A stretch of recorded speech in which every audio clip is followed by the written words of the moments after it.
ओम नमो भगवते वासुदेवाय। दूसरा अध्याय भगवान के स्थूल और सूक्ष्म रूपों की धारणा तथा कर्म मुक्ति और सद्यो मुक्ति का वर्णन। श्री सुखदेव जी कहते हैं, सृष्टि के प्रारंभ में ब्रह्मा जी ने इसी धारणा के द्वारा प्रसन्न हुए भगवान से वह सृष्टि विषयक स्मृति प्राप्त की थी जो पहले प्रलय काल में विलुप्त हो गई थी। इससे उनकी दृष्टि अमोघ और बुद्धि निश्चयात्मिकता हो गई। तब उन्होंने इस जगत को वैसे ही रचा जैसा कि वह प्रलय के पहले था। वेदों की वर्णन शैली ही इस प्रकार की है कि लोगों की बुद्धि स्वर्ग आदि निरर्थक नामों के फेर में फंस जाती है। जीव वहाँ सुख की वासना से सौपन सा देखता हुआ भटकने लगता है, किंतु उन मायामय लोकों में कहीं भी उसे सच्चे सुख की प्राप्ति नहीं होती। इसलिए विद्वान पुरुष को चाहिए कि वह विविध नाम वाले पदार्थों से उतना ही व्यवहार करे जितना प्रयोजनीय हो। अपनी बुद्धि को उनकी निस्सारता के निश्चय से परिपूर्ण रखे और एक क्षण के लिए भी असावधान न हो। यदि संसार के पदार्थ प्रारब्धवश बिना परिश्रम के यूं ही मिल जाएं, तब उनके उपार्जन का परिश्रम व्यर्थ समझकर उनके लिए कोई प्रयत्न न करे। जब जमीन पर सोने से काम चल सकता है, तब पलंग के लिए प्रयत्न करने से क्या प्रयोजन। जब बुझाएं अपने को भगवान की कृपा से स्वयं ही मिली हुई हैं, तब तकियों की क्या आवश्यकता। जब अंजलि से काम चल सकता है, तब बहुत से बर्तन क्यों बटोरें। वृक्ष की छाल पहनकर या वस्त्रहीन रहकर भी यदि जीवन धारण किया जा सकता है, तो वस्त्रों की क्या आवश्यकता। पहनने को क्या रास्तों में चिथड़े नहीं हैं। भूख लगने पर दूसरों के लिए ही शरीर धारण करने वाले वृक्ष क्या फल फूल की भिक्षा नहीं देते। जल चाहने वालों के लिए नदियाँ क्या बिल्कुल सूख गई हैं। रहने के लिए क्या पहाड़ों की गुफाएं बंद कर दी गई हैं। अरे भाई, सब न सही, क्या भगवान भी अपने शरणागतों की रक्षा नहीं करते। ऐसी स्थिति में बुद्धिमान लोग धन के नशे में चूर घमंडी धनियों की चापलूसी क्यों करते हैं। इस प्रकार विरक्त हो जाने पर अपने हृदय में नित्य विराजमान स्वतः सिद्ध आत्म स्वरूप परम प्रियतम परम सत्य जो अनंत भगवान हैं, बड़े प्रेम और आनंद से दृढ़ निश्चय करके उन्हीं का भजन करें, क्योंकि उनके भजन से जन्म मृत्यु के चक्कर में डालने वाले अज्ञान का नाश हो जाता है। पशुओं की बात तो अलग है, परंतु मनुष्यों में भला ऐसा कौन है जो लोगों को इस संसार रूप वैतरणी नदी में गिरकर अपने कर्मजन्य दुखों को भोगते हुए देखकर भी भगवान का मंगलमय चिंतन नहीं करेगा।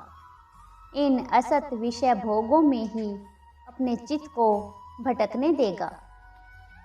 कोई कोई साधक अपने शरीर के भीतर हृदयाकाश में विराजमान भगवान के प्रादेश मात्र स्वरूप की धारणा करते हैं। वे ऐसा ध्यान करते हैं कि भगवान की चार भुजाओं में शंख चक्र गदा और पद्य हैं। उनके मुख पर प्रसन्नता झलक रही है। कमल के समान विशाल और कोमल नेत्र, कदम्ब के पुष्प की केसर के समान पीला वस्त्र धारण किए हुए हैं। भुजाओं में श्रेष्ठ रत्नों से जड़े हुए सोने के बाजूबंद शोभायमान हैं। सिर पर बड़ा ही सुंदर मुकुट और कानों में कुंडल हैं, जिनमें जड़े हुए बहुमूल्य रत्न जगमगा रहे हैं। उनके चरण कमल योगेश्वरों के खिले हुए हृदय कमल की कर्णिका पर विराजित हैं। उनके हृदय पर श्रीवत्स का चिन्ह, एक सुनहरी रेखा है। गले में कौस्तुभ मणि लटक रही है। वक्षस्थल कभी न कुम्हलाने वाली वनमाला से घिरा हुआ है। वे कमर में करघनी, अंगुलियों में बहुमूल्य अंगूठी, चरणों में नूपुर और हाथों में कंगन आदि आभूषण धारण किए हुए हैं। उनके बालों की लटें बहुत चिकनी, निर्मल, घुंघराली और नीली हैं। उनका मुख कमल मंद मंद मुस्कान से खिल रहा है। लीलापूर्ण उन्मुक्त हास्य और चितवन से शोभायमान बोहों के द्वारा वे भक्त जनों पर अनंत अनुग्रह की वर्षा कर रहे हैं। जब तक मन इस धारणा के द्वारा स्थिर न हो जाए, तब तक बार बार इन चिंतन स्वरूप भगवान को देखते रहने की चेष्टा करनी चाहिए।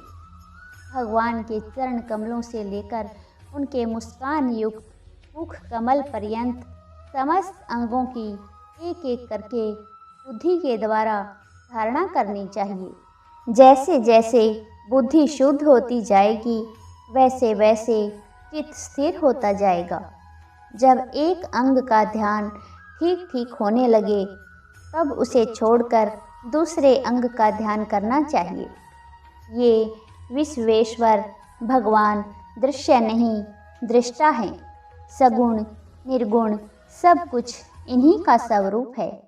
जब तक इनमें अनन्य प्रेम में भक्ति योग न हो जाए, तब तक साधक को नित्य नैमित्तिक कर्मों के बाद एकाग्रता से भगवान के ऊपर युक्त स्थूल रूप का ही चिंतन करना चाहिए। परीक्षित, जब योगी पुरुष इस मनुष्य लोक को छोड़ना चाहे, तब देश और काल में मन को न लगाए। सुखपूर्वक स्थिर आसन से बैठकर प्राणों को जीतकर मन से इंद्रियों का संयम करे। तदनंतर अपनी निर्मल बुद्धि से मन को नियमित करके मन के साथ बुद्धि को क्षेत्रज्ञ में और क्षेत्रज्ञ को अंतरात्मा में लीन कर दे। फिर अंतरात्मा को परमात्मा में लीन करके धीर पुरुष उस परम शांति में अवस्था में स्थित हो जाए। फिर उसके लिए कोई कर्तव्य शेष नहीं रहता। इस अवस्था में सतोगुण भी नहीं है। फिर रजोगुण और तमोगुण की तो बात ही क्या है। अहंकार, महत्त्व और प्रकृति का भी वहाँ अस्तित्व नहीं है।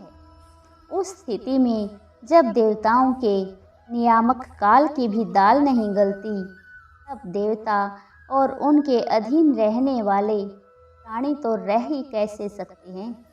योगी लोग यह नहीं इस प्रकार परमात्मा से भिन्न पदार्थों का त्याग करना चाहते हैं और शरीर तथा उसके संबंधी पदार्थों में आत्म बुद्धि का त्याग करके हृदय के द्वारा पद पद पर भगवान के जिस परम पूज्य स्वरूप का आलिंगन करते हुए अनन्य प्रेम से परिपूर्ण रहते हैं, वही भगवान विष्णु का परम पद है।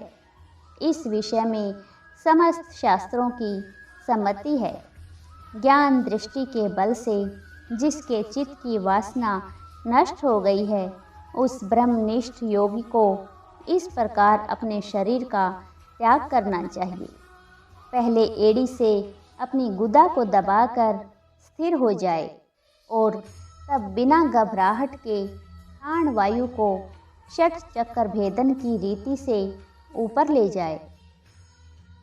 मनस्वी योगी को चाहिए कि नाभि चक्कर मणिपूरक में स्थित वायु को हृदय चक्कर नाहत में, वहाँ से उदान वायु के द्वारा वक्षस्थल के ऊपर विशुद्ध चक्कर में, फिर उस वायु को धीरे धीरे तालु मूल में चढ़ा दे।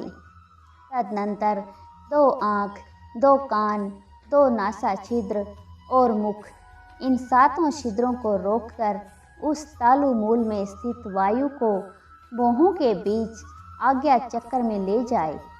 यदि किसी लोक में जाने की इच्छा न हो, तो आधी घड़ी तक उस वायु को वहीं रोककर स्थिर लक्ष्य के साथ उसे सहस्नार में ले जाकर परमात्मा में स्थित हो जाए। इसके बाद ब्रह्मरंध्र का भेदन करके शरीर, इंद्रिय आदि को छोड़ दे। परीक्षित, यदि योगी की इच्छा हो कि मैं ब्रह्मलोक में जाऊं, आठों सिद्धियां प्राप्त करके आकाशचारी सिद्धों के साथ विहार करूं, अथवा त्रिगुण में ब्रह्मांड के किसी भी प्रदेश में विचरण करूं, तो उसे मन और इंद्रियों को साथ लेकर शरीर से निकलना चाहिए। योगियों का शरीर वायु की भांति सूक्ष्म होता है। उपासना, तपस्या, योग और ज्ञान का सेवन करने वाले योगियों को त्रिलोकी के बाहर और भीतर सर्वत्र स्वच्छंद रूप से विचरण करने का अधिकार होता है। केवल कर्मों के द्वारा इस प्रकार बेरोक टोक विचरना नहीं हो सकता।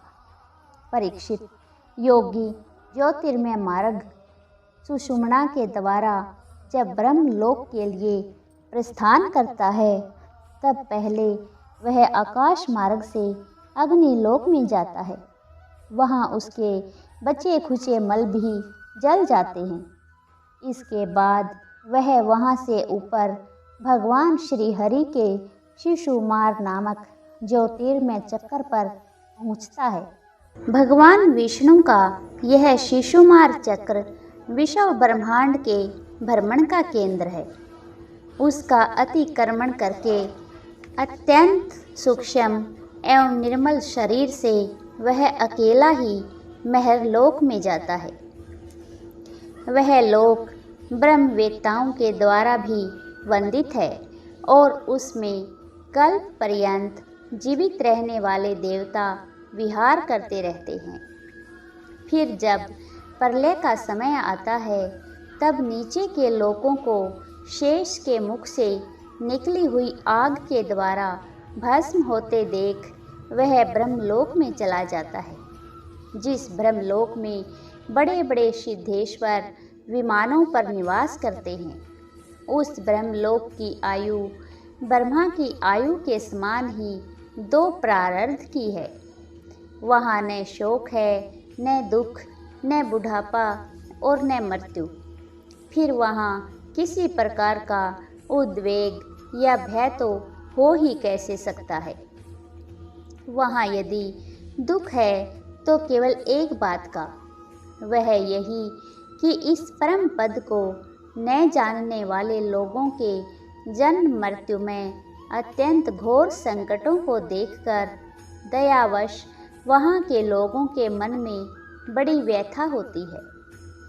सत्यलोक में पहुँचने के पश्चात वह योगी निर्भय होकर अपने सूक्ष्म शरीर को पृथ्वी से मिला देता है और फिर उतावली न करते हुए 7 आवरणों का भेदन करता है।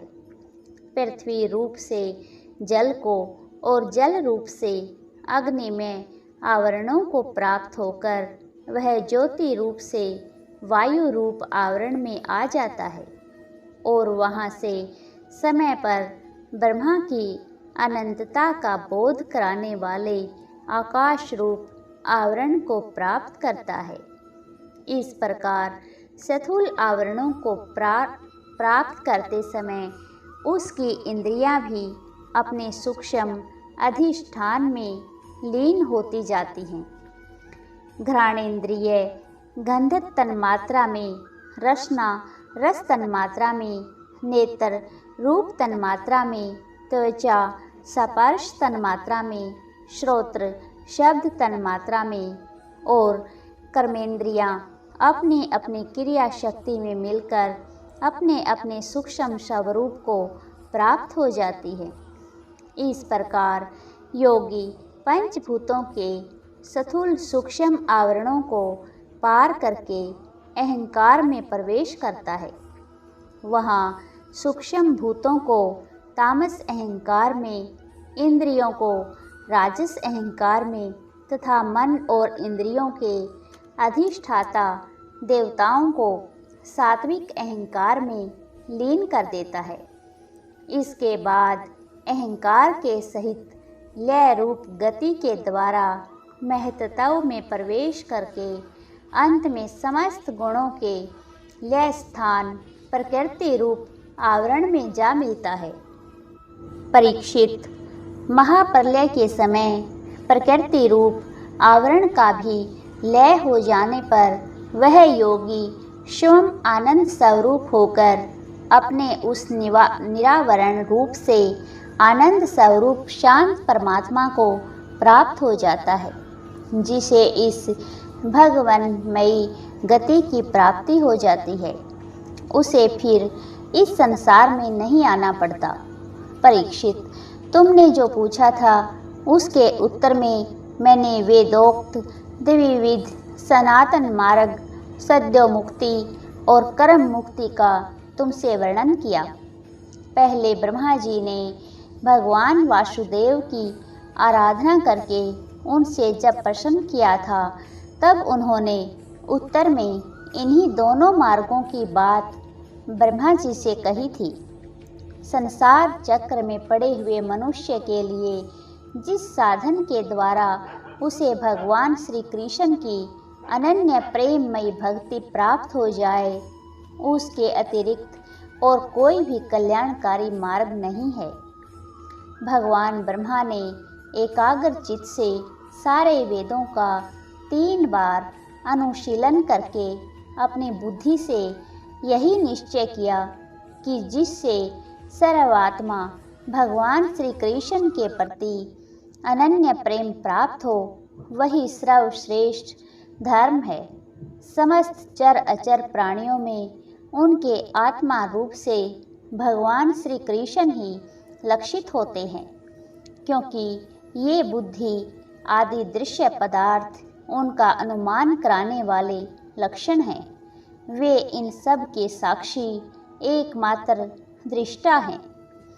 परीक्षित, इसलिए मनुष्यों को चाहिए कि सब समय और सभी स्थितियों में अपनी संपूर्ण शक्ति से भगवान श्री हरि का ही श्रवण, कीर्तन और स्मरण करें। राजन, संत पुरुष आत्म स्वरूप भगवान की कथा का मधुर अमृत बांटते ही रहते हैं।